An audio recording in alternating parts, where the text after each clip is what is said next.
Born in Sikaisi's with David Jr. and Torbo, 21-year-old Nasty C is a South African rapper, songwriter, record producer, and a BET Awards nominee for Best International Act from Africa. We caught up with him in Kigali ahead of his String and Blings album and further discussed growth, music, and investment. I started rapping when I was 9 years old. Automatic, no judge, nah, better get past like a judge. This side game and you know we won this year, finna get you pulled like a stud. There was this bus that I used to take to school, right? And they used to play a lot of hip-hop music, but they played music videos, right? So for me, it wasn't just about what I heard. I just fell in love with the whole image, the swag, the attitude, part aggression, part just being cool and romantic, all that other stuff. I started off making house music, and then at some point I got into, writing. I wrote my first song. The guy that recorded my first song ever gave me my name, Nasty C.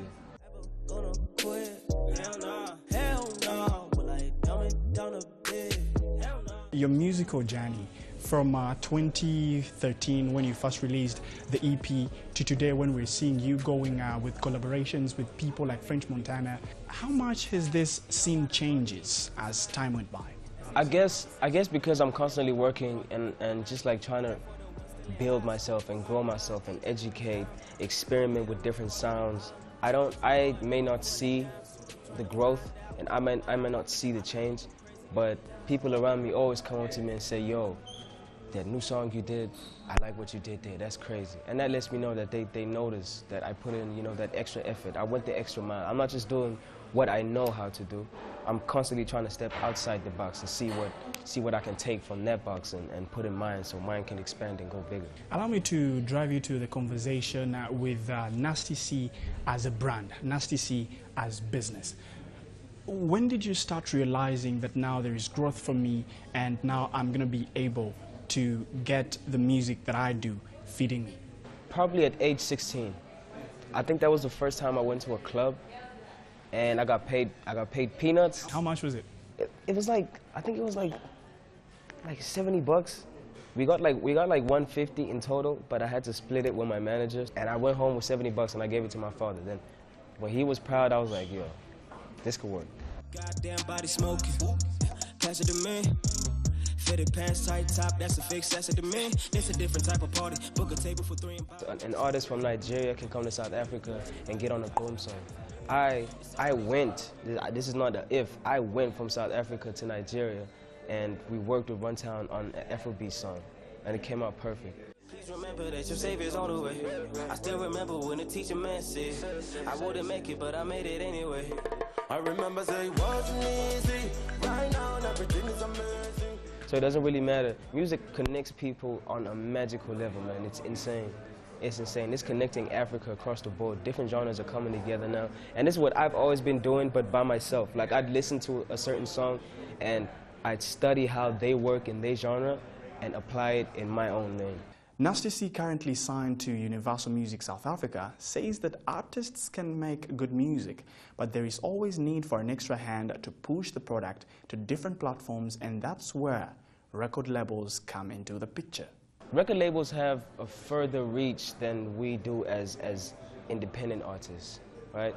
So when they believe in us and they amplify all our visions, it helps us and it takes a whole lot of weight off of us, because as artists, we have to promote, regardless of whether we're signed or not, we have to promote our music with our personality. So I'm a funny person, I'm a goofy person. I promote my music on Instagram by saying some funny stuff, and then I redirect your attention to my music, right? But if I didn't have a record label, that would be my only power, my only strong point. And that can only go a certain point because not everybody has social media, not everybody's big on Instagram.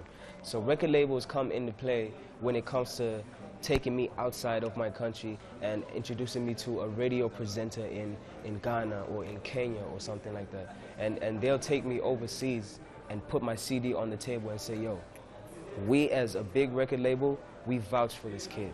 They told me everybody's 15 minutes in a different time zone. I invested in property, so I've got some property. That was my first investment. My brother put me on investing in property. I invested in that. I got some people living on it. I just take the rent. I invest. There's a special there's like this special account, right? My account consists of like 4 other accounts. So instead of me keeping all my money into like in one account that I have easy access to, I keep like allowance money, money that I can use on a day-to-day to buy whatever I need to buy. And then on the other accounts, I'll split, for instance, for argument's sake, right? I'll split like 400K into 4. I'll put this much into like a 30-day type of account where I cannot really just like access my money like that within 30 days, and that grows and that has its own percentage when it comes to like interest rate, and I'll invest it in something like foreign currency. I have a global account, so I move my money there while the dollar is still low, and when the dollar comes out, I take it back out, and then I wait for it to go back. Yeah, you know, you have to take care of the money, man. On that point again, one other thing that we would like to look at, we've seen artists come out saying that we're buying social media ads, we are buying billboards, we're going overseas traveling. It's a big chunk of your money. But how much now stays here? How much do you spend abroad and how much do you spend locally? I can't really give you an exact figure. It'd be so hard for me to track that because I don't handle everything. Like I don't handle the flights and whatever, the accommodation and all that type of stuff. But I can tell you that I'm not afraid to spend on myself. From the minute I made my first buck, I've always just been saving money to spend it, to make it again, to save it, to spend it, and make it again. That's just been my process throughout my whole life. Like I'll spend some money on I had one of these microphones. I recorded off of this microphone once. I would pay whatever it takes to get on a billboard that I know will increase my sales and would drive like attention towards a project, because at the end of the day, it's just gonna work for me. It's just like putting money in my own pocket, but it's just like in a different way. If you're smart, you look at it like that. That's money in your own pocket. It's just that it's gonna come in drifts and drabs and from different corners. Down to DeVito and bow down to Casper. Heard them say stars are aligned, but they both at their time, and you know that I'm trying to surpass them. The dream I had as a kid evolved, right? As a kid, I just wanted to be a superstar.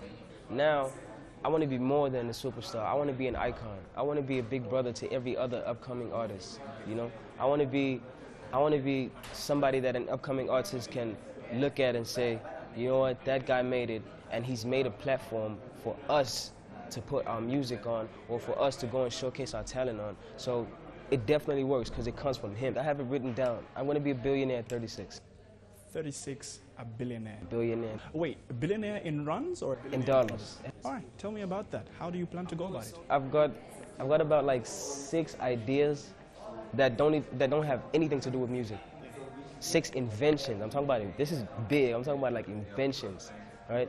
And when it's not like I calculated every one, you know, but collectively, they could safely put me at $1 billion.